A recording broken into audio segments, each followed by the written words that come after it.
জিবরাইল, আমার মদিনাওয়ালা নবীরে তুমি গলার মধ্যে নবুয়তের বড় মুকুটটা পরাইয়া দাও।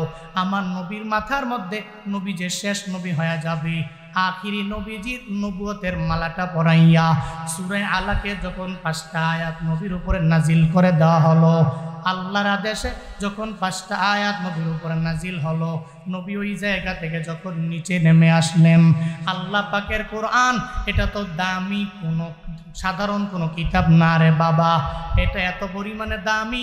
রাহমাতুল লিল আলামিনের উপরে যখন নাজিল করা হলো, সঙ্গে সঙ্গে আমার মায়ার নবী এত পরিমাণে শরীরটা গরম হয়ে গেল, আমার নবীর বডি মুবারকের মধ্যে জ্বর পর্যন্ত চলে আসলো। রাহমাতুল লিল আলামিন ওই পাহাড় থেকে কোনো রকম আস্তে আস্তে আস্তে আস্তে নাইমা আম্মাজান খাদিজা রাদিয়াল্লাহু আনহার দরবারে যখন যায়, আর যা বলে, ও খাদিজা, ওই গারে হেরার ভিতরে যখন আমি বারবার আমার মাওলার দরবারে ধ্যান করতাম, অদৃশ্য থেকে কে যেন আমার দরবারে চলে আসলো, আমার একটা জোরে চাপ দিল, এরপরে আমারে বলল ইকরা, আপনি পড়ুন। আমি বলেছিলাম আমি পড়তে পারি না, এরপরে 5টা আয়াত আমাকে শোনাইয়া ওই লোকটা আবার অদৃশ্য হয়ে গায়েব হয়ে চইলা গেল। ও খাদিজা, জাম্মিলুনি জাম্মিলুনি, আমারে চাদর দ্বারা তুমি পরিপূর্ণ আবৃত করে দাও, আমারে চাদর দ্বারা আবৃত করে দাও, কারণ যখন জ্বর আসে তখন তো কোনো ঠান্ডা ভালো লাগে না, তখন বলে আমারে কম্বল দাও, আমারে চাদর দাও, এগুলা দিয়ে আমারে পরিপূর্ণ আবৃত করে দাও।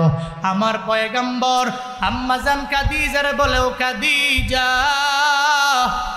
আমার দেহ বড় ঠান্ডা হয়ে গেছে, আমার পুরা বডির ভিতরে তুমি জাম্মিলুনি জাম্মিলুনি, আমার চাদর দ্বারা আবৃত করে দাও।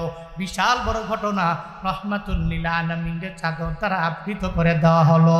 এরপরে ওয়ারাকা বিন নাওফলের দরবারে যখন আমার নবীর নিয়ে যাওয়া হয়, ওই জায়গায় যাওয়ার পরে নবী যে নবী ওই ব্যাপারে ওয়ারাকা জানায়া দিল, হাই খাদিজা, এতদিন পর্যন্ত তুমি ছিলা মুহাম্মাদের স্ত্রী, এখন থেকে মুহাম্মাদের স্ত্রী না, এখন থেকে তুমি আখিরি জামানার পয়গম্বরের স্ত্রী। সুবহানাল্লাহ। এতদিন পর্যন্ত তুমি মুহাম্মাদের স্ত্রী হতে পারো, কিন্তু এখন থেকে তুমি আখিরি জামানার পয়গম্বর শ্রেষ্ঠ নবী হযরত মুহাম্মদ সাল্লাল্লাহু আলাইহি ওয়াসাল্লামের স্ত্রী। নবীর উপরে আলাক নাজিল হল। এরপরে নবী যখন এই ঠান্ডার ভিতরে নবী খালি চাদর আবৃত করে নবী চলাফেরা করে, তখন আল্লাহ পাক নবীকে সম্বোধন করেছেন, ইয়া আইয়ুহাল মুজাম্মিল কুমিল লাইলা ইল্লা কলিলা, নাজিল হলো। এরপরে আবার ইয়া আইয়ুহাল মুদ্দাসসির কুম ফাআনদির রাব্বাকা ফাকাব্বির ওয়া সিয়াবাকা ফাতাহহির। পড়বেন না আল্লাহু আকবার। আল্লাহ পাক নবীকে ডাকছেন, এই বস্ত্র দিয়ে আচ্ছাদন করনেওয়ালা, বস্ত্রাচ্ছাদিত নবী আমার, ইয়া আইয়ুহাল মুদ্দাসসির কুম, আপনি দাঁড়ান, ফাআনদির, এরপরে মানুষগুলোকে সতর্কের বাণীগুলো শোনায়, রাব্বাকা ফাকাব্বির, আপনার রব যে বড়, এই বড়ত্বের বিষয়ে মানুষের কাছে বর্ণনা করেন, ওয়া সিয়াবাকা ফাতাহহির। এভাবে যখন নবীর উপর নাজিল হতে লাগলো, প্রথমত সূরা আলাকের 5 আয়াত, এরপরে মুজাম্মিল, এরপরে মুদ্দাসসির নাজিল হয়ে কতদিন নবীর উপরে আর কিছু নাজিল হয় না। যখন একটানা অনেক দিন হয়ে গেছে, কেউ বলেন 40, কেউ বলেন 45, কেউ বলেন 2 মাস 3 মাস 4 মাস পর্যন্ত হয়ে গেছে, নবীর কাছে জিব্রাইলও আসে না, কোনো আয়াতও নাজিল হয় না। এখন নবী তো মনে মনে চিন্তা করে, হায়রে, আমি কি এমন কোনো আচরণ জিব্রাইলের সাথে করলাম, জিব্রাইল আমার উপরে ক্রোধান্বিত হল? আমি কি এমন কোনো আচরণ জিব্রাইলের সাথে করলাম যে আল্লাহ আমার প্রতি নারাজ হয়ে গেল? নবীর মনে চিন্তা, একটা তো মনে মনে চিন্তা আছেই, ওদিকে আবু জাহাল তো আছেই, নবীর বন্ধু না দুশমন? বলে না, নবীর বন্ধু না দুশমন? আবু জাহাল ওইদিকে আমার নবীর ব্যাপারে এক এক করে জানায় দেয়, এই উতবা সাহেবা ওয়ালিদ ইবনে মুগিরা, মুহাম্মাদের দিকে তাকায়া দেখ, মুহাম্মাদের আল্লাহ পর্যন্ত মুহাম্মাদের ভুলে গেল, আর কোনো বানায় আয়াত শোনায় না। রাহমাতুল লিল আলামিনের ব্যাপারে এরা বলতো নবী নাকি বানায়া বানায়া বানায়া কুরআন পড়ে, নবী নাকি বানায়া বানায়া আয়াত বলে। এরা নবীর ব্যাপারে এই পরিমাণ অন্যায় নবীর উপরে চাপায়া দিত। এমন কিছু বাজে মন্তব্য আমার মদিনাওয়ালা নবীর ব্যাপারে করতে লাগলো। এরা বলতে লাগলো মুহাম্মদের আল্লাহ মুহাম্মদের ভুলে গেল, এখন থেকে মুহাম্মদ আর আয়াত শোনাতে পারবে না, এখন থেকে তার জবান দিয়া কোনো বাক্যও বের হবে না, কারণ তার আল্লাহ তার কাছে আসে না। যেই আল্লাহ জিব্রাইলের মাধ্যমে পাঠায় ওই জিব্রাইলও পর্যন্ত তার দরবারে আসে না। নবীর মনটা বড় খারাপ। এক নম্বরে নবীর মনটা বড় খারাপ হয়ে গেছে, আল্লাহ কি আমার প্রতি নারাজ হয়ে গেল কিনা, নবীর মনের মধ্যেই চিন্তা। আবার অন্যদিকে ওদিকে আবু জাহাল, উতবা, সাইবা, মুগিরারা নবীর বড় দুশ্মন হইয়া আমার নবীর ব্যাপারে বলতে লাগলো যে মুহাম্মদের আল্লাহ পর্যন্ত মুহাম্মদের ভুলে গেল, অথচ আল্লাহ কি আমার নবীরে বলতে পারে? পারে? আল্লাহ তো নবীরে ভুলতে পারে না।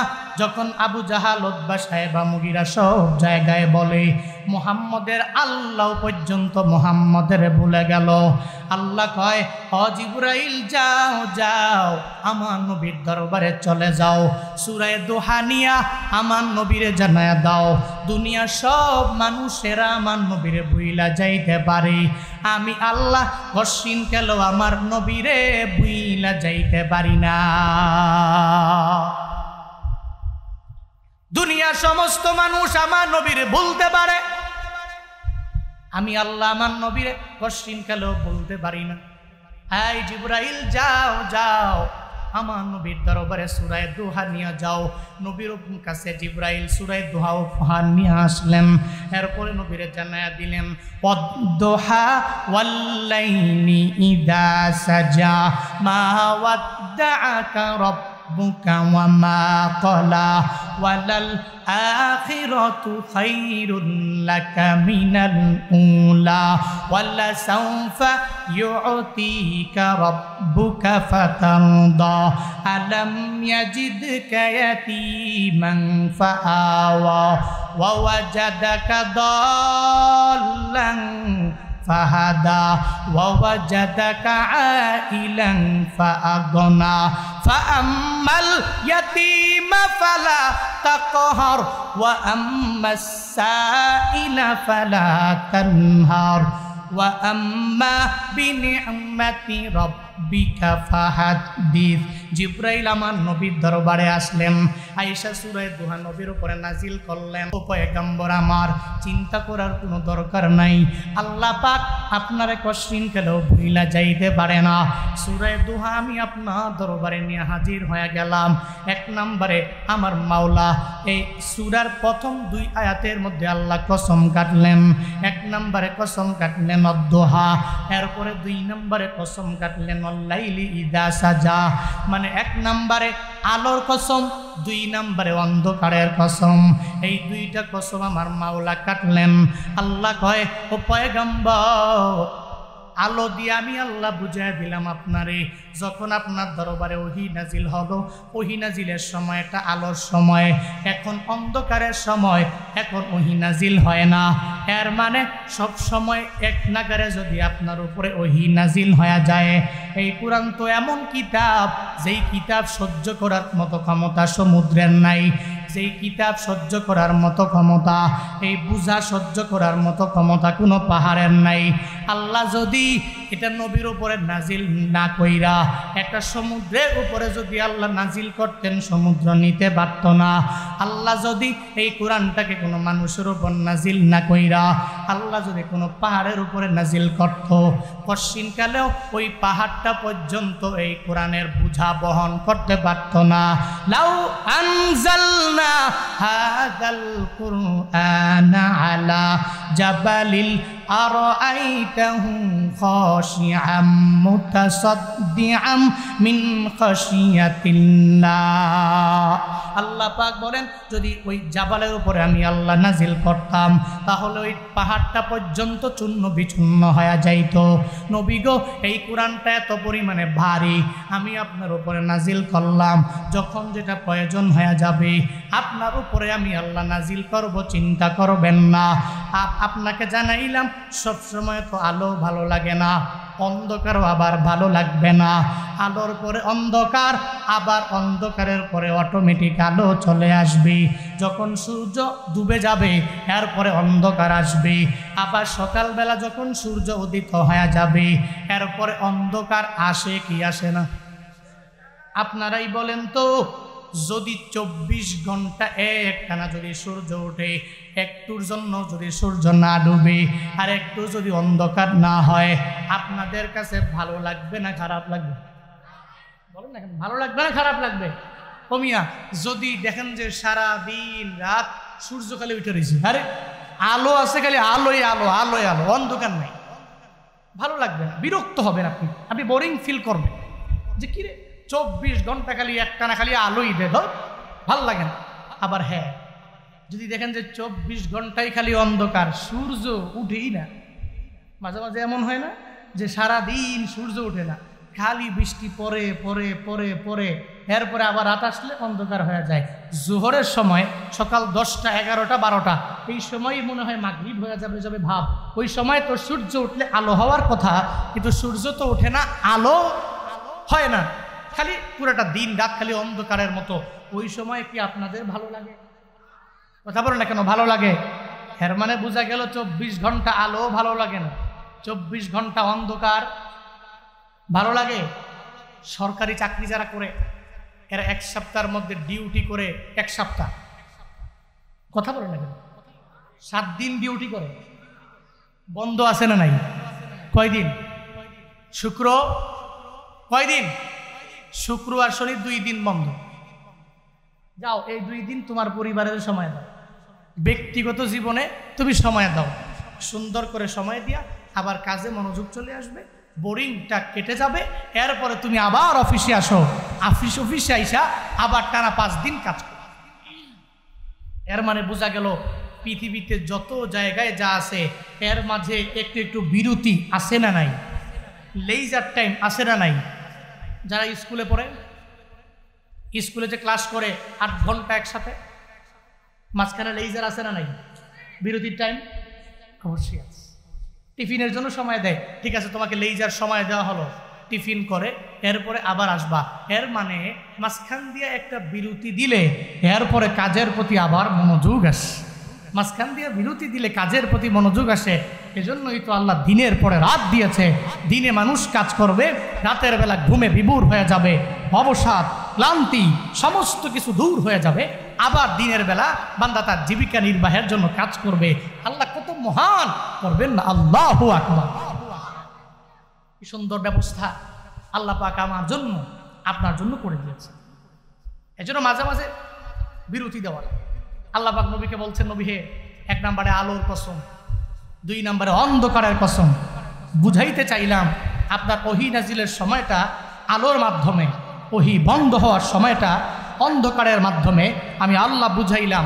এর মাঝখানে যে সময়টা এটা বিরতি, আলো আসলে অন্ধকার চলে যাবে, আবার আলো আসলে অন্ধকার বিদায়, অন্ধকার আসলে আলো বিদায় হয়ে গেলে অন্ধকার আসবে। এটাই তো দুনিয়ার স্বাভাবিক নিয়ম। ওহী এখন আসে আবার বন্ধ, আবার এখন চলে আসছে সূরা দুহার মাধ্যমে। পড়েন না সুবহানাল্লাহ। আল্লাহ পাক আমার মদিনাওয়ালা নবীরে জানায়া দিলেন, নবী আমার 1 নম্বরে আলোর কসম কাটলাম, 2 নম্বরে অন্ধকারের কসম কাইটা জানায়া দিলাম। চিন্তা করবেন না, টেনশন করবেন না কোনো। আমি আল্লাহ একটু বিরতি দিয়ে দিলাম, যখন আবার আলো চলে আসবে তখন অন্ধকার অটোমেটিক কেটে যাবে, চিন্তা করার দরকার নাই। আলো চলে আসছে সূরা দুহার মাধ্যমে। মা ওয়াদ্দাআকা রাব্বুকা ওয়া মা ক্বালা। পশ্চিমকালেও আপনার রব আপনাকে ছেড়ে দুনিয়ার অন্য কোথাও যেতে পারে না। আপনার রব তো আপনারে ভালোবাসে, আপনার রব তো আপনারে পছন্দ করে। ও পয়গম্বর, আপনার চিন্তা করার কোনো দরকার নাই, টেনশন করার কোনো প্রয়োজন নাই। এই যে দেখেন না, হযরত ইব্রাহিম আলাইহিস সালাতু ওয়াস সালাম আমগো জাতির পিতা একজন। আল্লাহ পাক যেই ইব্রাহিম নবীর ব্যাপারে জানায়া দিলেন, মিল্লাতা আবিকুম ইব্রাহিম হুয়া সাম্মাকুমুল মুসলিমিন। আল্লাহ পাক যেই ইব্রাহিম নবীর ব্যাপারে সবাইরে জানায়া দিলেন, উনি হলো তোমাদের জাতির পিতা। ওই ইব্রাহিম নবীর একটা লকব আছে, ওই লকবটা হলো খলিলুল্লাহ। এর মানে উনি হচ্ছে আমার মাওলার বন্ধু। আমগো যিনি পয়গম্বর মুহাম্মদ সাল্লাল্লাহু আলাইহি ওয়াসাল্লাম, উনিও হলেন হাবিবুল্লাহ, উনিও তো আমার মাওলার বন্ধু। এর মানে হলো ইব্রাহিম নবীও আল্লাহর বন্ধু, আমার নবীও তো আল্লাহর বন্ধু। তাহলে পার্থক্যটা কই গেল? ইব্রাহিম নবী আল্লাহর বন্ধু, আমার নবীও আল্লাহর বন্ধু। দুইটা জায়গার মধ্যে পার্থক্য কোথায় জানুনি? মুফাসসিরিনে কেরামগণ জানায়া দেন, যারা বিশ্লেষণকারী এরা জানায়া দিল যে ইব্রাহিম নবী খলিলুল্লাহ এমন আমার মাওলার বন্ধু। ইব্রাহিম নবী আমার আল্লাহকে পাগল করার জন্য নিজে কাজ করে, আল্লাহকে বন্ধু বানানোর জন্য সর্বাবস্থায় কাজ করে অগ্রগামী হয়ে যায়। কেমনে কাজ করলে আল্লাহ ইব্রাহিম নবীর প্রতি রাজি হয়ে যাবে, ইব্রাহিম নবীর প্রতি সন্তুষ্ট হয়ে যাবে? আমার নবী হাবিবুল্লাহ, আমার আল্লাহর বন্ধু, আমার নবী আমার আল্লাহর জন্য কাজ করে না, আল্লাহ আমার নবীকে খুশি করার জন্য কাজ করে। ইব্রাহিম নবী কাকে খুশি করার জন্য কাজ করে, আর আল্লাহ কাকে খুশি করার জন্য কাজ করে? সুবহানাল্লাহ পড়বেন। তাহলে পার্থক্য আছে না নাই? আল্লাহ পাক নবীরে জানায়া দিলেন, নবী আমার মা ওয়াদ্দাকা রাব্বুকা ওয়া মা ক্বালা, কোশ্চিন কেন আপনার রব আপনার প্রতিপালক আপনার ছেড়ে যেতে পারে না। আপনি ভয় পাবেন না, আপনি চিন্তা করবেন না, আমি আল্লাহ তো সর্বাবস্থায় আপনার সাথে আছি গো নবী, চিন্তার কোনো কারণ নাই। দেখেন না, আবু জাহাল বারবার আপনারে বলে আল্লাহ আমি নাকি আপনারে ভুলে গেলাম, উতবারা বলে আমি নাকি আপনারে ভুলে গেলাম, সাহেবা ওয়ালিদ ইবনে মুগিরারা এরা বলে আমি নাকি আপনারে ভুলে গেলাম। নবী গো না না, ওয়ালা সাউফা ইউতিকা রাব্বুকা ফাতানদা। আল্লাহ কয় ও নবী আমার, অচিরে আমি আল্লাহ আপনাকে এমন কিছু দান করব যেটা পাইয়া আপনি অনেক পরিমাণে রাজি হয়ে যাবেন, যেটা পাইয়া আপনি অনেক পরিমাণে সন্তুষ্ট হয়ে যাবেন। এমন কিছু আপনাকে, এমন গুণে আমি আল্লাহ গুণান্বিত বানায়া দিব। দেখবেন আপনার আচরণ পাইয়া, আপনার আচরণ দেখে দেখে কত কাফেরেরা আপনার হাতে কালেমা পড়ে পড়ে মুসলমান হয়ে যাবে। নবী আপনি টেনশন করবেন না, চিন্তাও করবেন না। সব মানুষ দেখবেন মক্কা বিজয়ের পরে আপনার হাতে কালেমা পড়ে মুসলমান হবে। নবী গো, দুনিয়ার মানুষের কথা শুনলে এদের কাছে মানুষ দৌড়াইয়া আসে না, আপনার কথা শোনার জন্য এরা পাগল পারা হয়ে যাবে। আবু জাহাল, উতবা, সাহেবা, মুগিরা এরা যত দিনের বেলা নবীর বিরোধিতা করে, আবার রাতের বেলা গোপনে গোপনে নবীর তিলাওয়াত শুনে, ওই নবীর তিলাওয়াত শোনার জন্য বড় বেকুল হয়ে যায়। রাতের বেলা দৌড়ে যায় বাইতুল্লাহর পাশে যাইয়া আমার নবীর গুণগান মনে মনে মনে মনে গায়। এই নবীর তিলাওয়াতটা বড় সুন্দর, মুহাম্মদের আচরণ অনেক পরিমাণে ভালো, খালি একটাই দোষ, উনি শুধু একমাত্র কালিমার দাওয়াত দেয়, ওনার দাওয়াত ভালো লাগে না, বরং আমাদের বাপদাদাদের ধর্মই বড় ভালো লাগে। এরা দিনের বেলা আমার নবীর বিরোধিতা করলেও রাতের বেলা এরা করতে জানে না, রাতের বেলা গোপনে গোপনে নবীর তিলাওয়াত শোনে। আল্লাহ পাক জানায়া দেয়, ও পয়গম্বর আমার, আমি আল্লাহ আপনার দিলটারে এমন বানায়া দিছি, আমি আল্লাহ আপনার পুরা বডি মুবারকের মধ্যে এমন একটা আকর্ষণ লাগাইয়া দিলাম, আপনার আচরণের ভিতরে আমি আল্লাহ এমন একটা আকর্ষণ লাগাইয়া দিলাম, দুনিয়ার সমস্ত মানুষেরা পিছনে পিছনে আপনার গীবত করবে, আপনার বদনাম করার জন্য চেষ্টা করবে, আপনার সামনে যখন চলে আসবে সঙ্গে সঙ্গে কালেমা পড়ে মুসলমান হয়ে যাবে। নবী আমার তাহাজ্জুদে বসে দোয়া করে, হে মালিক, খত্তবের ছেলে ওমর অথবা হিশামের ছেলে আবু জাহাল, এই দুইজনের একজন তুমি কালেমা পরে মুসলমান হওয়ার মতো তৌফিক দিও। তাহাজ্জুদের মুসল্লায় বসে নবী আল্লাহর কাছে এদের দুইজনের জন্য দোয়া করে, আল্লাহর কাছে আবদার জানায়, আল্লাহ গো হয়তো ওমরের তুমি কালেমার ছায়াতলে নিয়ে আসবা, আর না হয় আবু জাহালরে তুমি কালেমার ছায়াতলে নিয়ে আসবা। আল্লাহর কাছে আমার নবী দোয়া কইরা দিল। এবার নবী দোয়া কইরা যখন এক জায়গায় 11 জন সাহাবা, মাত্র 11 জন সাহাবা নিয়ে যখন নবী আমার বয়ান করে, ওই পর্যায়ে ওমরে ফারুক আজম তরবারি নিয়ে ওই ঘরের দিকে রওনা হয়ে যায়। আবু জাহাল বলেছে, ওই মুহাম্মদের গর্দানটা এনে দাও, দিতে পারলে অনেক পরিমাণে যাজায়ে দুনিয়া দেওয়া হবে, অনেক পরিমাণে প্রতিদান তোমাকে দেওয়া হবে। এটা শোনার পরে ওমরে ফারুক বলে, আমি মুহাম্মদের গর্দান আনার জন্য তরবারি নিয়ে রওনা হয়ে গেলাম, মুহাম্মদের গর্দান নিয়া এরপরে আবু জাহাল তোমার হাতের মধ্যে দিয়া দিব। ওই তরবারি নিয়ে যখন রওনা হয়ে গেছে, নবী বৈশা বৈশা ঘরের মধ্যে বয়ান করে, তখনও প্রকাশ্যে নবী কালিমার দাওয়াত দেয় না, ইসলামের দাওয়াত দেয় না। নবী ঘরের মধ্যে বসে সাহাবায়ে কেরাম নিয়ে যখন বয়ান করে, সাহাবায়ে কেরাম নবীরে জানায়া দেয়, নবী আমার ওমরে ফারুক আসতেছে, ওমর আইসা আপনাকে হয়তো দুনিয়া থেকে বিদায় করে দিবে, আমাদের উপর আঘাত করবে। তরবারি নিয়ে যখন দৌড়াইয়া আসে, আমার নবী জানায়া দেয়, ও সাহাবীরা, না না, আমার আল্লাহ আমারে ছেড়ে যেতে পারে না। তাহাজ্জুদের মুসল্লায় বসে বসে আমি আমার আল্লাহর সাথে লাইন লাগায়া দিয়েছি। আমি আল্লাহকে বলেছি, হে মালিক, দুইজনের একজনকে তুমি কালেমার জন্য, ইসলামের জন্য কবুল কইরা নিও। এর মাঝে 1 নম্বরে ওমরের নাম আমি আল্লাহর দরবারে বলেছি, 2 নম্বরে আবু জাহালের নাম আমি আল্লাহর দরবারে বলেছি। ওই ওমরে বাধা দিও না, দরওয়াজাটা খুলে দাও। দরওয়াজা খুলে দেওয়া হলো।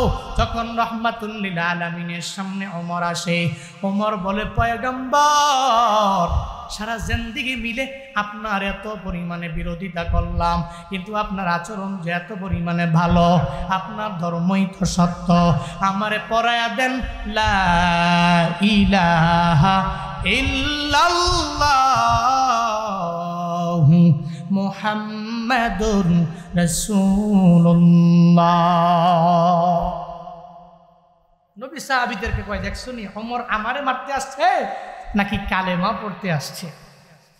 সুবহানাল্লাহ পড়বেন না? মাত্র সাহাবী কয়জন? 11 জন সাহাবা সামনে, মাত্র 11 জন সাহাবা, তো ভয় পাওয়ারই কথা। ওমরের কথা শুনলে তো এমনি ভয় পাবে। নবীজি যে ওমরের ব্যাপারে বলছে, এই ওমর, ওরে সুবহানাল্লাহ, ওমর যেই রাস্তা দিয়ে হাঁটে ওই রাস্তায় শয়তান পর্যন্ত আসে না। আরে বাপরে বাপ, ওমরে ফারুক আসছে এই রোডে আমার মতো শয়তান গিয়ে আমি পশ্চিম কালেও ওমরের সাথে পেরে ওঠে। শয়তান পর্যন্ত ওমরের ভয় পায়। সেই ওমরে ফারুক আসছে, আইসা নবীর কয়, নবী আপনার দাওয়াত তো ভালো, আপনার ধর্ম সত্য, আপনার ধর্ম হক, আমারে পড়ায়া দেন লা ইলাহা ইল্লাল্লাহু মুহাম্মাদুর রাসূলুল্লাহ। কালেমা পড়ে মুসলমান হয়। একটু জিকির করেন, লা ইলাহা ইল্লাল্লাহ, সবাই লা ইলাহা, সবাই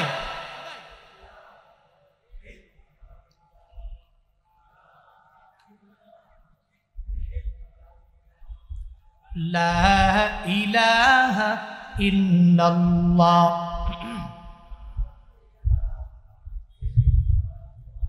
লা ইলাহা ইল্লাল্লাহ, লা ইলাহা ইল্লাল্লাহ।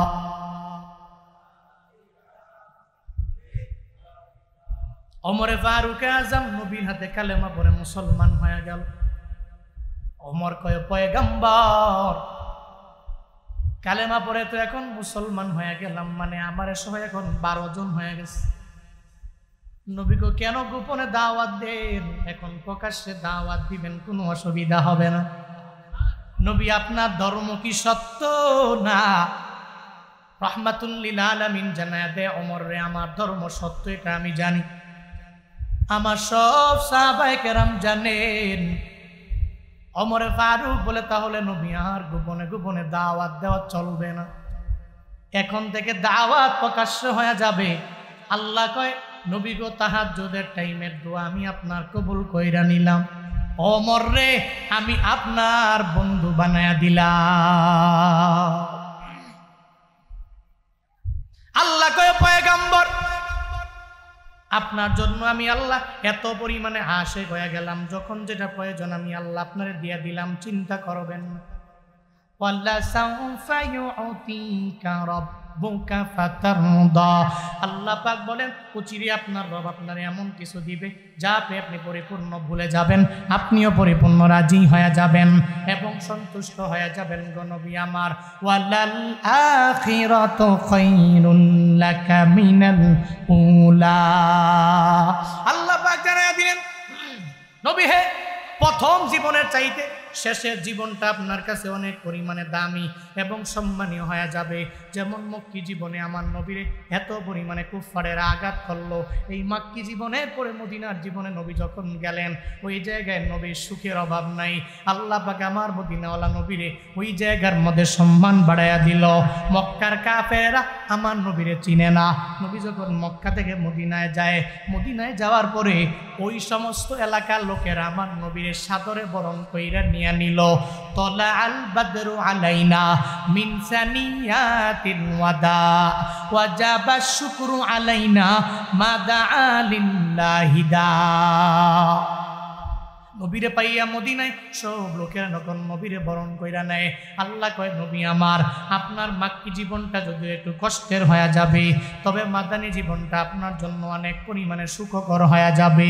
শুধু তাই না রে বাবা, এই আয়াতের ব্যাখ্যায় তাফসীর ইবনে কাসিরের আল্লামা ইবনে কাসির রাহমাতুল্লাহ আলাইহি জানায়া দেয়, আল্লাহ পাক নবীরে বুঝাইতে চাইলেন, এই দুনিয়াতে এটা এমন একটা জায়গা, এখানে আপনার বিপদের মধ্যে পড়া লাগবে, এখানে মুসিবতের মধ্যে পড়া লাগবে, এখানে মানুষ আপনার উপরে জুলুম করবে, আপনার উপরে নির্যাতন করবে। তবে চিন্তা করবেন না, দুনিয়ার পরে একটা জগৎ আছে, ওই জগতের নাম হলো আখিরাত। ওই জগতে আমার মাওলা আপনারে বড় সম্মানী বানায়া দিবে, আপনারে বড় দামি বানায়া দিবে। ও বান্দা, এই শিক্ষাটা নিয়ে যদি কোনো বান্দা বাড়িতে অগ্রগামী হয়ে যায় যে আমার দুনিয়াটা শেষ না, আখিরাতে আমার যাওয়া লাগবে, আখিরাত মুখী আমার হওয়া লাগবে, আমার আল্লাহর বিচারের কাঠগড়ায় আমার দাঁড়ানো লাগবে, এই চিন্তা নিয়ে যদি কেউ আগায়, ওই বান্দা সুদি লেনদেন করতে পারে না, ও মানুষের উপর জুলুম করে ঘুষ খাইতে পারে না, ও দুর্নীতি করতে পারে না, ও শুধুমাত্র ওলামায়ে কেরামকে জিন্দানখানায় ঢুকাতে পারে না, ও ওলামায়ে কেরামের সাথে কটূক্তি কইরা কথা বলতে পারে না, ও মানুষের প্রাপ্য অধিকার কশিনকালেও কেড়ে নিতে পারে না। যেই ব্যক্তি আখিরাতের চিন্তা নিয়ে ঘুরে যায়, ও কশিনকালেও জুলুম করে করে করে করে করে করে 16 বছর এক টানা মঞ্চে থাকতে পারে না, ঠিক কিনা? যদি চিন্তা থাকে যে আখিরাতে যাওয়া লাগবে, আল্লাহর বিচারের কাঠগড়ায় দাঁড়ানো লাগবে, এ ব্যক্তিগুলো কশিনকালেও অন্য এক ব্যক্তির হক অধিকার নিয়ে টানা টানি করতে পারে, কশিনকালেও পারবে। এখন ইন ফিউচারে যারা আসবে লিডার, যারা নেতা, আপনাদের কাছে আবদার করুন, নিয়ত করেন জীবনে কোনোদিন কোনো হক্কানি আলেমের সাথে বেয়াদবিমূলক আচরণ করবেন না, এদের থেকে কশিনকালেও বদদুয়া নিয়া চলবেন না। মনে রাখবেন, যদি ওলামায়ে কেরামের সাথে খারাপ ব্যবহার করেন, দুর্ব্যবহার করেন, যদি মনে করেন আপনি তো মহারাজা, আপনি তো মহান নেতা, ওলামায়ে কেরামকে বাদ দাও, মনে রাখবেন এদেশে মানুষগুলো যদিও ঠিক মতো নামাজ পড়ে না, রোজা রাখে না, আমল করে না, এরপরও এরা ওলামায়ে কেরামকে এদের অন্তরের মধ্যে জায়গা দেয়। একটা আলেমকে জিন্দানখানায় নিয়ে গেলে এরা লিল্লাহে তাকবীরের স্লোগান দিয়ে প্রতিবাদ জানায়।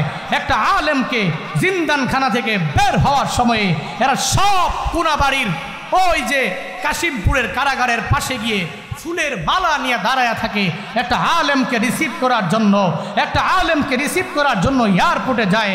বাংলাদেশে ওলামায়ে কেরামকে মাইনাস করে ইন ফিউচারে কোনো লিডাররা রাজত্ব করবে, এটা হবে না, হবে না, হতে দেওয়া হবে না ইনশাআল্লাহ।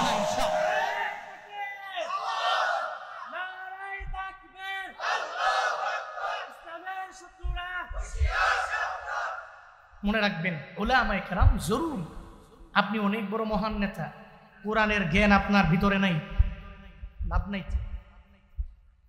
এদেশ ঠিক করতে হলে, এদেশের দ্রব্যাদির দামগুলো কমিয়ে আনতে হলে প্রত্যেকটা মানুষের ভিতরে তাকওয়া ঢুকান, উলামায়ে কেরামের পরামর্শ নিয়ে অগ্রগামী হন। আমি আশা করি ইনশাআল্লাহ এ দেশ ঘুরে দাঁড়াবে। মনে রাখবেন এ পৃথিবীর এমন কোনো দেশ নাই যেই দেশের মানুষগুলো আমার দেশের মানুষের মতো এত পরিমাণে পরিশ্রম। আপনি যেখানেই যাবেন, খায় দায় ঘুমায়, আমার দেশের মানুষ এত পরিমাণে পরিশ্রম করে। এদেশের মানুষের এই পরিশ্রমের টাকা এক একজনে কোটি কোটি কোটি মিলিয়ন ডলার নিয়ে, ওরে সুবহানাল্লাহ, হ্যাঁ মোস্ট রিচেস্ট হয়ে বসে রয়েছে। বাদ বাকি গ্রাম গঞ্জে রাস্তাগুলো করার খবর নেই। যাই টেন্ডারে আসে সব দুর্নীতি করে নিয়ে এক একজনে 30,000 কোটি টাকা, 25,000 কোটি টাকা, 20,000 কোটি টাকা এক একজনের সুইচ ব্যাংকে। পদ্মা ব্রিজ এরকম 2-3টা করা যাবে সালমান এফ রহমানের কাছে যেই টাকা ছিল। ঠিক কিনা বলেন? এগুলো কি করছে? আমার দেশের আপামর জনতার সাধারণ মানুষগুলোর টাকা, আমার আপনার টাকা। এই টাকাগুলো দিয়া যদি আমার দেশকে সাজাইতো, এ দেশ কিসের সিঙ্গাপুর, কিসের আমেরিকা, আমার দেশ সোনায় ভরপুর হয়ে যেত। কিন্তু এগুলা করার সময় নেই। রাস্তাঘাট যাই করে এটা 1 বছর পরে যাতে করে নষ্ট হয় এই চিন্তা নিয়ে রাস্তা করে।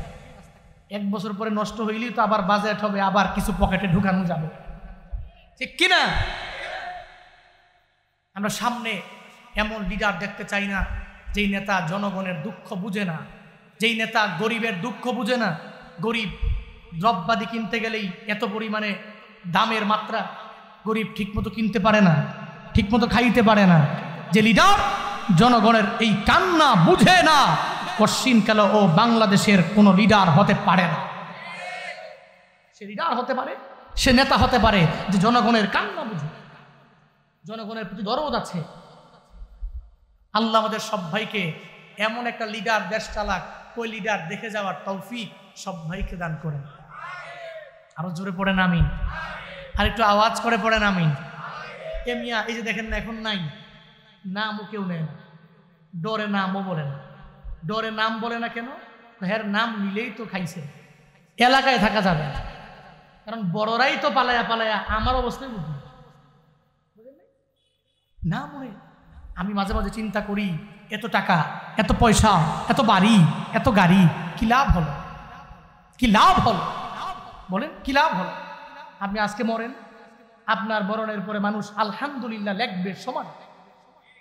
একটু ভাবেন, ask your brain, ask your self.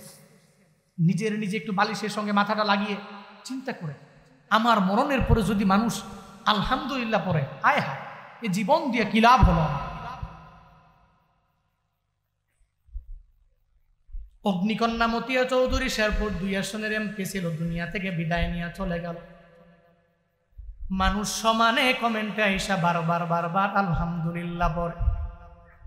আবার জানায়া দিল এই মহিলাটা মরছে তো ভালো হইছে, মানে ও জান্নাতি না, আল্লাহ গৌরে পরিপূর্ণ জাহান্নামী বানায়া দাও। বন্দারে, তোমার মরণের পরে একজন মানুষ যদি তোমার ব্যাপারে বলে আল্লাহ এই লোকটারে জান্নাতে দিও না, বরং জাহান্নামের মধ্যে দিয়া দাও, তাহলে একটু ভাবো না তোমার জীবনটাকে তুমি কেমনে গঠন করলা। মরণের পরে মানুষ আলহামদুলিল্লাহ পরে, একটা মানুষ তোমার জন্য চোখের পানি ফালায়া ফালায়া কান্না করে না। ওই যে আল্লামা সাইদি দুনিয়া থেকে বিদায় নিয়ে চলে গেল, এখনো পর্যন্ত মানুষ ওনার নাম শুনলে সুন্দর করে মন থেকে একটু দোয়া কইরা দেয়, আল্লাহর কাছে আবদার জানায়, আল্লাহ গো এই হুজুরের কবরটাকে তুমি জান্নাতের বাগান বানায়া দিও। আল্লামা আহমদ শফি দুনিয়া থেকে বিদায় নিয়ে চলে গেল, এখনো মানুষ নাম শুনলে ওনার জন্য দোয়া করে। জুনায়েদ বাবুনগরী রহিমাহুল্লাহ দুনিয়া থেকে বিদায় নিয়ে চলে গেল, মানুষ নাম শুনলে চোখের পানি ফালায়া ফালায়া দোয়া করতে বাধ্য হয়। কেন রে? এই সমস্ত বড় বড় ওলামায়ে কেরামেরা আপনারে টাকা দিয়া বাড়ি কইরা দিছে, 1000 টাকা কইরা কইরা প্রতি মাসে দিছে এমনটা হয় নাই বাবা, বরং একটা গাড়ি কিনা দিছে এমন হয় নাই, রিক্সাওয়ালারে রিক্সা কিনা দিল এমন হয় নাই, সিএনজি ড্রাইভারে সিএনজি কিনা দিল এমনটা হয় নাই। এরপরেও মানুষ উলামায়ে কেরামের জন্য কেন চোখের পানি ফালায়া ফালায়া কান্না করে? এর একমাত্র কারণ এদের জীবনটা এরা এমনভাবে গঠন করলো যে এদের মরণের পর মানুষ চোখের পানি ফালায়া ফালায়া কান্না করে। এদের জন্য আমার আল্লাহর দরবারে কবর যাতে জান্নাতের বাগান হয়ে যায়, এই ব্যাপারে আমার আল্লাহর দরবারে দোয়া করে। ও যুবকেরা, আজকে থেকে এই নিয়ত নিয়ে তুমি বাড়িতে চলে যাও, এমন জীবন করবা গঠন, মরিলে হাসিবে তুমি, কাঁদিবে তোমার জন্য ভুবন। এমন জীবন করিও না গঠন, মরিলে কাঁদিবে তুমি, তোমার জন্য হাসবে ভুবন। এমন জীবন তোমার গঠন করে কোনো লাভ হবে না, বরং দুনিয়াটা আছে কোনো রকম চালিয়ে গেলেই তো হয়ে যাবে। আমার আল্লাহর দরবারে আখেরাতে আমার মাওলার দরবারে জান্নাত পাইলেই সম্ভব হয়ে যাবে। আমার জন্য এটাই অনেক বড় পুরস্কার হয়ে যাবে। আল্লাহ কয়, নবী আপনি চিন্তা করবেন না, আপনি টেনশন করবেন না, আমি আল্লাহ আপনাকে এমন পরিমাণে দামি বানায়া দিলাম, সম্মানী বানায়া দিলাম। ওয়ালা সাউফা ইউতিকা রাব্বুকা ফাতারদা, আপনাকে এমন কিছু দিলাম যেগুলো পাওয়ার পর আপনি রাজি হয়ে যাবেন। এখন শুনেন, আপনি কি ছিলেন, আপনারা কি বানালাম? আলাম ইয়াজিদকা ইয়াতীমান ফাআওয়া, আল্লাহ পাক আমার নবীরে জানায়া দিলেন, ও পয়গম্বর, আপনারে কি আমি আল্লাহ এতিম অবস্থায় পাই নাই? আর ওই এতিম হওয়া থেকে আমি আল্লাহ আপনারে কি পরিমাণে দামি বানায়া দিলাম। আমার নবী কি পরিমাণে এতিম, এই ব্যাপারে এমন কেউ নাই যেই বান্দা জানে না আমার নবী কি পরিমাণে এতিম। দুনিয়া সাধারণ কোনো এতিম না। যেই নবী দুনিয়াতে আসার পরেও বাবার আদর কি ওটা দেখে নাই, বাবার আদর কি আমার নবী জানতো না, বাবার আদর কেমন হয় ওটা আমার নবী বুঝতেও পারে না, বাবা কেমনে ডাকা লাগে ওইটা আমার নবী ডাকতেও পারে নাই। বাবা সন্তানের সামনে আইসা কিভাবে সন্তানের আদর করে, ওই আদরটা পর্যন্ত আমার মদিনাওয়ালা নবী পায় নাই। দুনিয়াতে আসার পরে আমার নবীরে কেউ নিতে চায় না। দাদা আব্দুল মুত্তালিব রাস্তায় গিয়া সারাদিন লাগায়া লাগায়া লাগায়া বসে থাকে আর বলে, এই যাত্রীরা মুহাম্মদের তোমরা নিয়ে যাও, এই মুহাম্মদের নিয়ে যাও, কিন্তু তার বাবা নাই, অত পরিমাণে প্রতিদান দেওয়া যাবে না। যখন যাত্রীরা শুনে তার বাবা দুনিয়ার মধ্যে নাই, একজনও নিতে চায় না। কে নিয়ে গেল? শেষ মুহূর্তে দুধ মা হালিমা আমার নবীর নিয়ে গেল। টানা 5 বছর ওখানে লালিত পালিত হয়ে গেলেন। বোন সাইমা একজন আছে, আমার নবীরে সুন্দর করে দোলনায় দোলায়, এরপরে আমার নবীরে সুন্দর করে গান গায়া গায়া গায়া একটা দোলনায় ঘুম পাড়াইয়া আমার আল্লাহর দরবারে নবীর ব্যাপারে আবদার জানায়, আল্লাহুম্মা বকিলানা মুহাম্মদ, ও আল্লাহ আমার ভাইয়ের হায়াতের মধ্যে বরকত বাড়ায়া দিও, আমার মুহাম্মদের সম্মানটা তুমি বাড়ায়া দিও, আমার মুহাম্মদের ইজ্জতটা তুমি অনেক পরিমাণে বাড়ায়া দিও। যখন ওই জায়গায় আমার নবীর 5 বছর চলে গেল, এরপরে আমার নবীর নিয়া যখন রহমাতুল লিল আলামিনকে তার মায়ের দরবারে নিয়ে আসা হয়, আমার নবী কি পরিমাণে এতিম। ও বান্দা মনোযোগের কান লাগায় যদি শুনো, চোখের পানি কষ্টিন ফেলেও দৌড়ে স্মরণ করে। বরং খেলা দেখার জন্য যখন মাঠের কিনারায় যায়, সব শিশুরা খেলে, আমার নবী খেলে না, বরং ওই জায়গায় কিনারায় দাঁড়ায়া দাঁড়ায়া দেখে রে শিশুরা কি সুন্দর করে খেলাধুলা করে। এটা দেখে নবীর বিন্দু মাত্র পরিমাণ আফসোস হয় না। কিন্তু যখন সন্ধ্যা ঘনিয়ে আসে, তখন সঙ্গে সঙ্গে ওই বাচ্চাদের বাবা চলে আসে। বাবাই আইসা সন্তানটাকে সুন্দর করে কুলের মধ্যে নিয়ে নেয়, এরপরে সন্তানের গালের মধ্যে চুমু খায়, নাকের মধ্যে চুমু খায়, কপালের মধ্যে চুমু খায়। একজন বাবা হইয়া সন্তানের আদর করে কম নাকি বেশি? কি মনে করেন বাবা যারা, এরা সন্তানের আদর করে কম না বেশি? সন্তান যখন সুন্দর করে বাবা ডাক দেয়, সঙ্গে সঙ্গে বাবার মনটাও পরিপূর্ণ ভালো হয়ে যায়। বাবায় যাইয়া সন্তানটাকে কুলের মধ্যে নেয়, এরপরে কপালের মধ্যে চুমু খায়, এরপরে গালের মধ্যে চুমু খাইয়া যখন ওই সন্তানগুলোর এক এক করে যখন বাবায় নিয়ে নিয়ে চলে যায়, আমার রহমাতুল লিল আলামিন তাকায়া দেখে রে নবী দেখা খেলার মাঠের এক পাশ থেকে নবীর চোখের পানি ফালায়া ফালায়া গুনগুন গুনগুনায় নবী কান্দে। নবী কান্দে কেন? আমার বাবায় কেন আসে না? এদের বাবা আসে আর এদেরকে ধইরা ধইরা চুমু খায়ার পরে বাড়ির মধ্যে নিয়ে যায়। আমার কপাল বুঝি খারাপ, আমার বাবায় কেন আসে না? একদিন পরিপূর্ণ রাগান্বিত হয়ে গেল, আমার বাবায় যদি আজকে না আসে আমি কশিন কালো আর বাড়ির মধ্যে যেতে রাজি হব না। আমার বাবায় যদি না নেয় আমি বাড়ির মধ্যে যাব না। ওদিকে মা আমেনা ঘরের মধ্যে আমার নবীর জন্য ওয়েট করে, কোন সময় মুহাম্মদ আমার ঘরের মধ্যে চলে আসবে। সন্ধ্যা ঘনিয়ে আসলো, এরপরেও নবী ঘরের মধ্যে যায় না।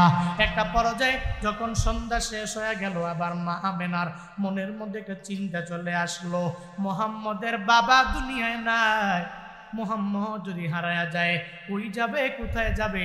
ওরে তো আমি খুঁজে খুঁজে কোথাও পাবো না।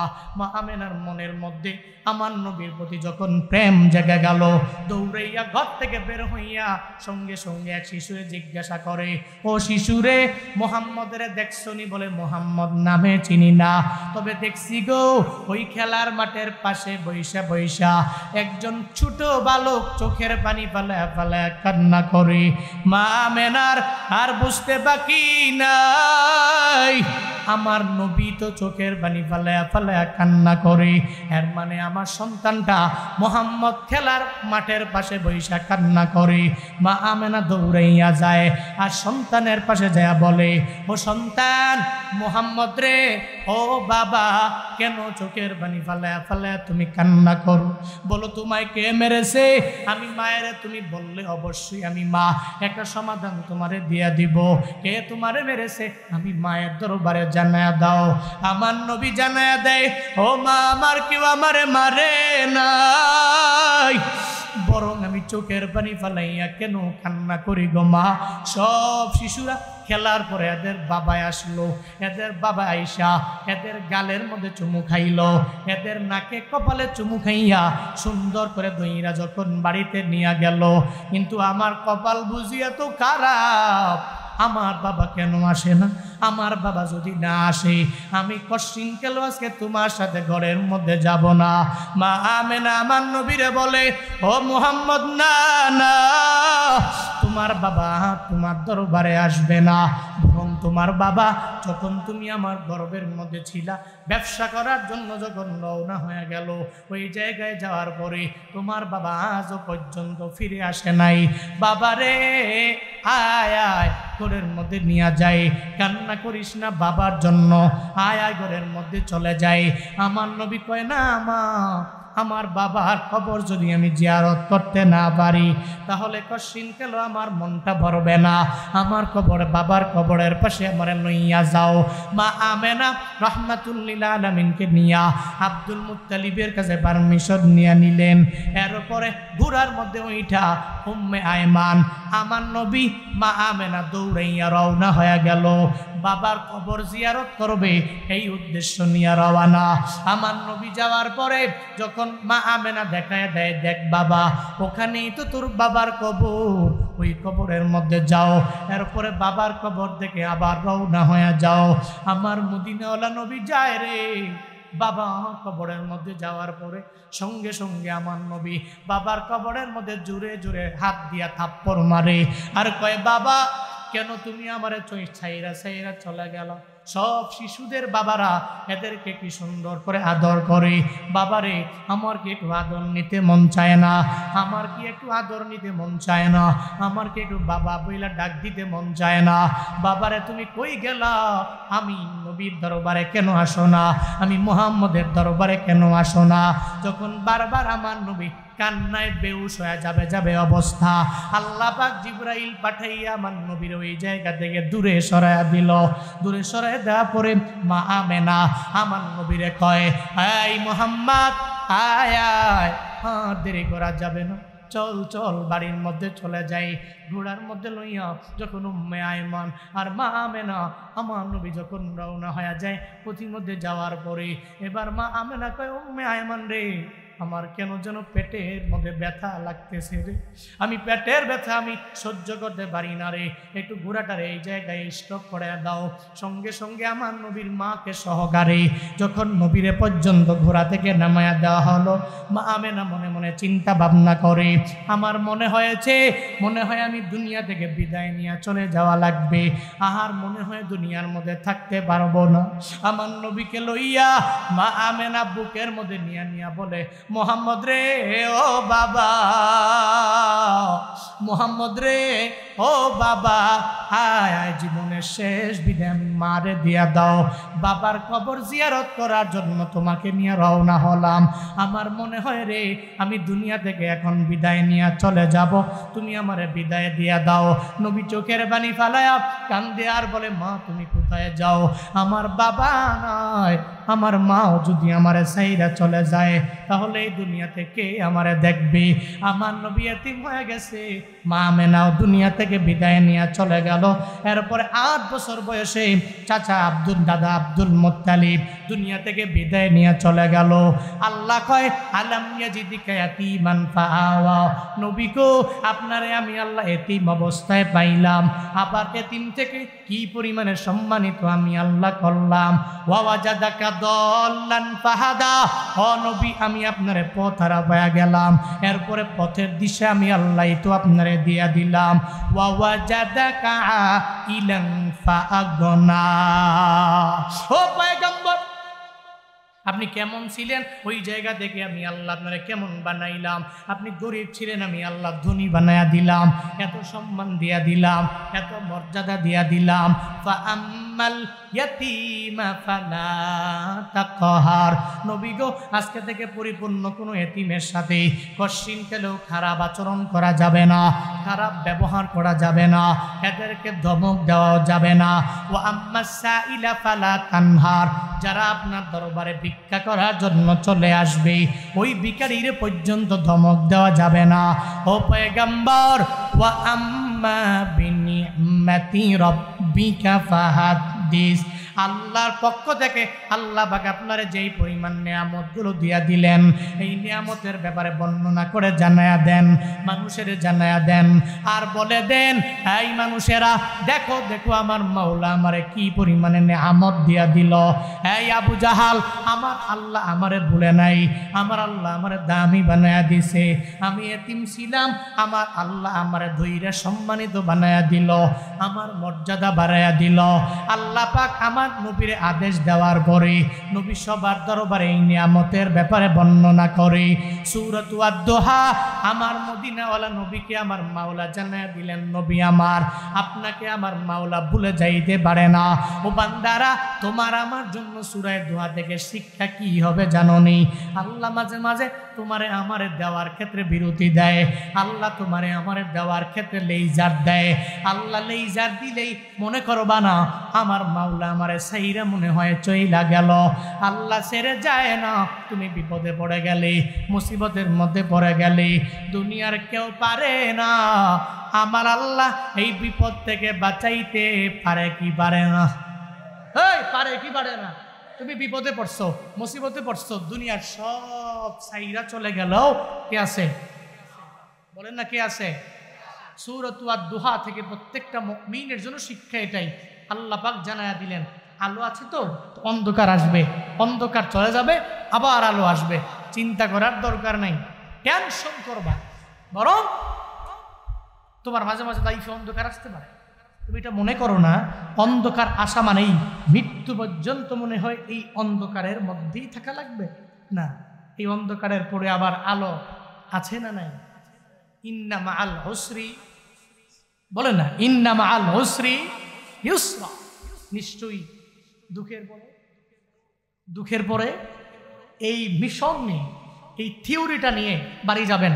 আল্লাহ চাইলে বিপদ দিতে পারে, মুসিবত দিতে পারে, আমি বিপদে পড়বো, মুসিবতে পড়বো, চিন্তা নাই, এক আল্লাহর উপরে তাওয়াক্কুল করে আমি চলবো, রাজি আছি তো ইনশাআল্লাহ।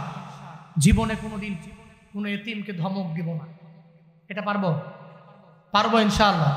এতিম পাইলে এতিমের মাথায় হাত বুলাবেন, কি করবেন? হাত বুলাবেন।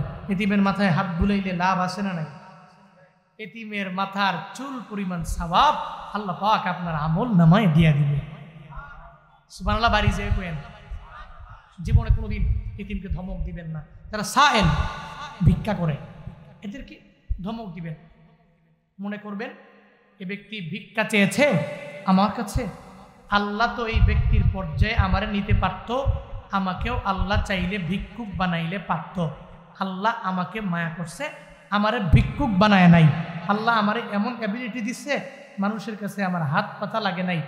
শুকর আদায় করার লক্ষ্যে জীবনে কোনোদিন কোনো ভিক্ষুককে ধমক দিয়ে তাড়িয়ে দিবেন না, থাকলে সুন্দর আচরণের মাধ্যমে বিদায় করবেন।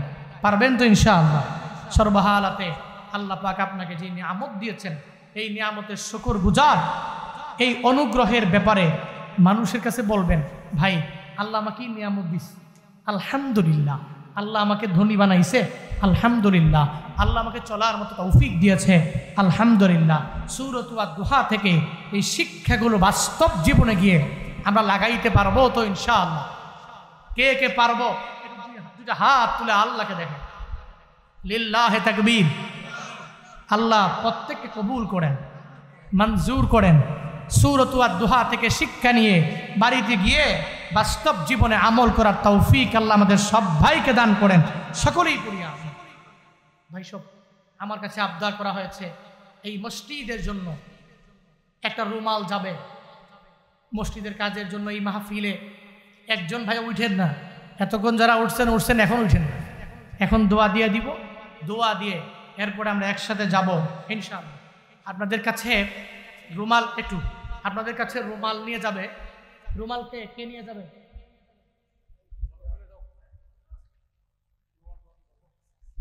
মসজিদের জন্য একটা রুমাল নিয়ে যাবে।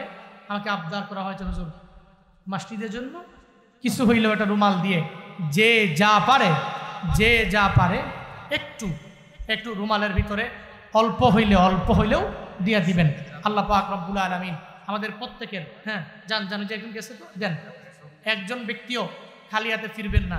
আল্লাহ সবার দানকে কবুল করেন। একটু জিকির করেন আর দান করেন। লা ইলাহা ইল্লাল্লাহ। সবাই লা ইলাহা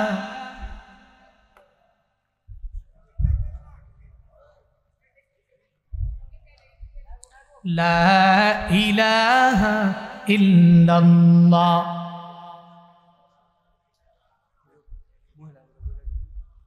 হ্যাঁ, মহিলাদের প্যান্ডেলেও আপনারা আম্মাজানেরাও দানের ব্যাপারে খুব অগ্রগামী। আপনারাও অল্প হইলেও এরপরেও আজকের এই মাহফিলে শরীক হয়ে মসজিদের কাজের ভিতরে শরীক হয়ে থাকবেন আমি বলে আশা করি ইনশাআল্লাহ।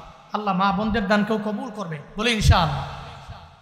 সবাই লা ইলাহা ইল্লাল্লাহ, লা ইলাহা ইল্লাল্লাহ, লা ইলাহা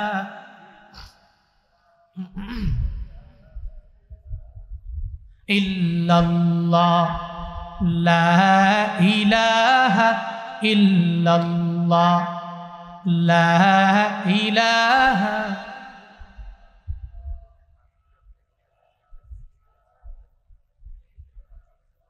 লা ইলাহা ইল্লাল্লাহ, লা ইলাহা ইল্লাল্লাহ, লা ইলাহা ইল্লাল্লাহ, লা ইলাহা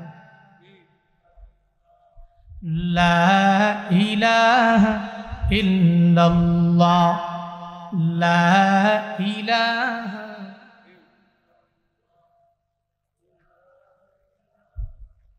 যারা দান উঠিয়েছেন দানগুলো নিয়ে স্টেজে আইসা কর্তৃপক্ষ বরাবর পৌঁছে দিবেন। আমি দোয়া করি আল্লাহ প্রত্যেকের ছোট থেকে ছোট, বড় থেকে বড় প্রত্যেকের দানগুলোকে আল্লাহ পাক কবুল করেন, মঞ্জুর করেন। সকলেই পড়ি আমিন। আস্তাগফিরুল্লাহ রাব্বি মিন কুল্লি যামবি ওয়া আতুবু ইলাইহি, লা হাওলা ওয়ালা কুওয়াতা ইল্লা বিল্লাহিল আলিয়্যিল আযীম। আস্তাগফিরুল্লাহ রাব্বি মিন কুল্লি যামবি ওয়া আতুবু ইলাইহি। গজল গাইতে হবে? হ্যাঁ, একটা গজল গাইতে হবে। আচ্ছা, অনেকক্ষণ কথা বললাম তো, এই এতক্ষণ কথা বলার পরে আসলে গজল মজল গাওয়ার জন্য মুড থাকে না। আগে এক সময় অনেক বেশি গাইতাম, এখন আসলে গাওয়া হয় না। একটা পর্যায়ে নিয়ে বয়ান করে ওই বয়ানেই শেষ করি। এরপরে আবদার করছেন যেহেতু কিছু গাই নাকি, যতটুক পারি যতটুক পারি। কোনটা গাইব?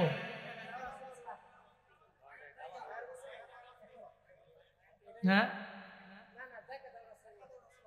জীবনের মূল কষ্ট মায়ের প্রসব বেদনা, সাত আসমান সাত জমিন তখন মায়েরই মাথায়। জীবনের মূল কষ্ট মায়ের প্রসব বেদনা, সাত আসমান সাত জমিন তখন মায়েরই মাথায়। এমন মাকে কেমনে আজি যাব আমি ভুলিয়া, ও আমার প্রাণের মা, মা গো মা, কোথায় গেলে মোরে ছাড়িয়া। জনম দুঃখী এতিম আমি, চায় না কেহ ফিরিয়া। জনম দুঃখী এতিম আমি, চায় না কেহ ফিরিয়া। আমি যখন ছিলাম আমার মায়ের উদরে,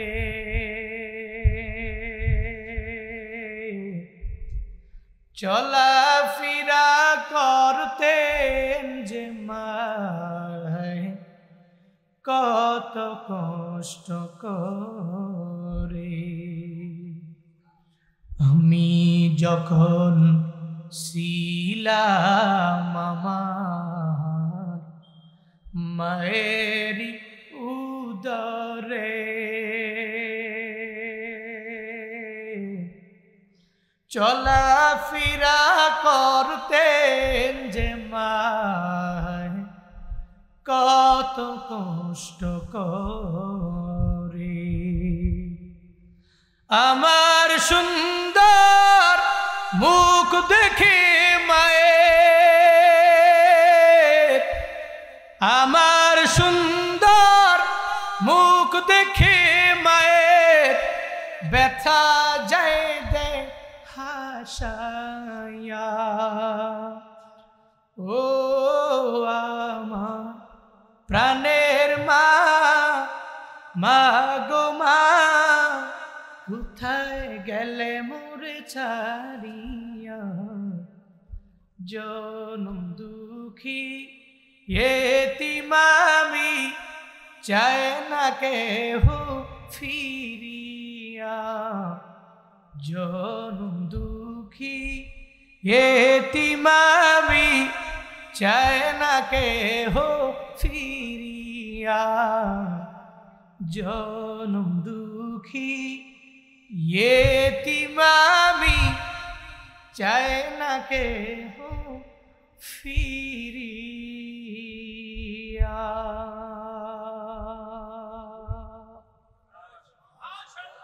আল্লাহ আব্বা আম্মার খেদমত করার মতো তৌফিক দান করুন। اللهم صل على سيدنا ونبينا وشفيعنا وحبيبنا ومولانا محمد صلى الله عليه وسلم تسليما. اللهم صل على محمد النبي الأمي وعلى آله وسلم تسليما. الحمد لله رب العالمين.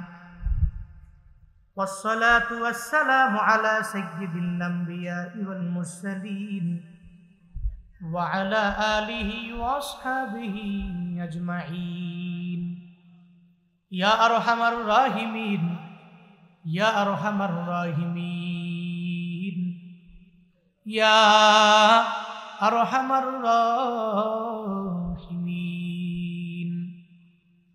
اللهم اجعلني صبورا واجعلني شكورا واجعلني في عيني صغيرا وفي أعين الناس كبيرا اللهم اجعلنا من المستجابين للدعوات اللهم إنا نعوذ بك من زوال نعمتك وتحول عافيتك وفجاءة نعمتك وجميع سخطك يا رب العالمين رب ارحمهما كما ربياني صغيرا رب ارحمهما كما ربياني صغيرا ও দয়ার মালিক কুদরতের নজর দিয়ে তাকায় দেখেন আল্লাহ এই ময়দানে গভীর রাত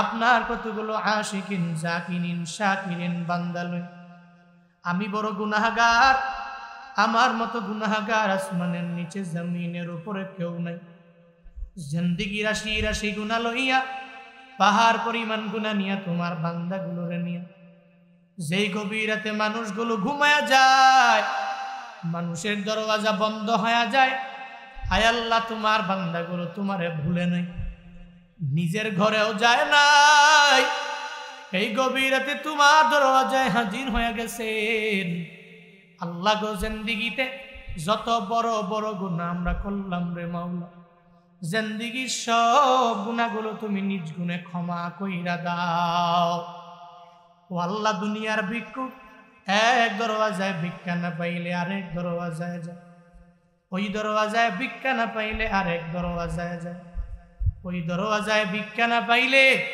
আরেক দরওয়াজার আশা করে দৌড়াইয়া ওই ধনির কাছে যাইয়া বারবার চোখের পানি ফালায়া ফালায়া কান্দে ধনী রে দুনিয়ার সব মানুষগুলো এদের দরওয়াজা থেকে বারবার বারবার ফিরে দিল আমি বড় গরিব বড় অসহায় আমার সন্তানগুলো আমি চকলেট নিয়ে যাব মজা নিয়ে যাব এটার জন্য বারবার অপেক্ষা করে আই দুনিয়াওয়ালা সবাই ফিরে দিলেও তুমি ফিরে দিও না 5টা টাকা আমায় দাও আমি আমার সন্তানের মুখের মধ্যে মজা দেওয়ার জন্য কিনে নিয়ে যাব তখন কশিং খেলেও কোনো ধনী ওই ভিখারি ফিরে দিতে পারে না ভিখারি চোখের পানি ফালে কানলে ধনীর মনটা নরম হয়ে যায় আল্লাহ গো তুমি আমাদের এমন মাওলা গো মাওলা দুনিয়ার মানুষের কাছে তুমি একটা ভাগ মায়া দেওয়ার কারণে সন্তান চলে গেলে মা বাবা চোখের পানি ফালায়া কান্না করে মা বাবা মারা গেলে সন্তান চোখের পানি ফালায়া ফালায়া কান্দে ও দয়ার মালিক আল্লাহ গো দুনিয়ার মানুষের যদি এত পরিমাণে মায়ার পাওয়ার হয়ে যায় তোমার মায়ের পাওয়ারের কমতি নাই জিন্দেগি রাশি রাশি গুনাহ নিয়ে তোমার দরওয়াজায় আজকে হাজির হলাম আমাদের জিন্দেগির সব গুনাহগুলো তুমি নিজ গুণে ক্ষমা করে দাও ও দয়ার মালিক আমাদের প্রত্যেককে তুমি নামাজি বানায়া দাও রোজাদার বানায়া দাও নেক আমলওয়ালা বানায়া দাও যাদের মা দুনিয়া থেকে বিদায় নিয়ে চলে গেল অন্ধকার কবরে মায়ের কবর তুমি জান্নাতের বাগান বানায়া দাও আল্লাহ যাদের বাবা দুনিয়ায় নাই বাবা দুনিয়া থেকে বিদায় নিয়ে অন্ধকার কবরে বাবার কবর জান্নাতের বাগান বানায়া দাও কত সন্তানেরা বাড়িতে যাওয়ার পরে নিজের মায়ের আদর পায় না নিজের বাবার আদর পায় না সব জায়গায় যায় রে বাবার মতো কেউ ডাক দেয় না সব মানুষ ডাকে রে কিন্তু মায়ের মতো কেউ ডাক দেয় না আল্লাহ গো এই ময়দানে যারা কাহার যেন মা নাই মা হারায় বড় এতিম হয়ে গেছে চোখের পানি ফালায়া ফালায়া কান্দে যাদের মা দুনিয়ায় নাই মায়ের কবর তুমি জান্নাতের বাগান বানাও যাদের বাবা নাই বাবা হারাইয়া এতিম হয়ে কান্দে যেই বাবা কষ্ট করে করে মাওনা বাজার থেকে বাজার কইরা আইনা বুঝা করে আইনা আইনা খাওয়াইলো। যেই বাবা নতুন লুঙ্গি না পরে পরাইছে, নতুন টুপি না পরে যেই বাবা পড়াইলো, ওই বাবা যার দুনিয়ায় নাই, বাবার কবর জান্নাতের বাগান বানাও। আমাদের যাদের আব্বা আম্মা বেঁচে আছেন, মা বাবার দোয়া নিয়ে চলার তৌফিক দান করে দাও, মা বাবার খেদমত করার তৌফিক দিয়ে দাও, মা বাবার হায়াতের মধ্যে বরকত বাড়ায়া দাও। ও দয়ার মালিক, আজকের এই মাহফিল তুমি কবুল করে নাও। এই মাহফিল তুমি কাল হাসরের ময়দানে নাজাতের উসিলা বানায়া দিও আল্লাহ।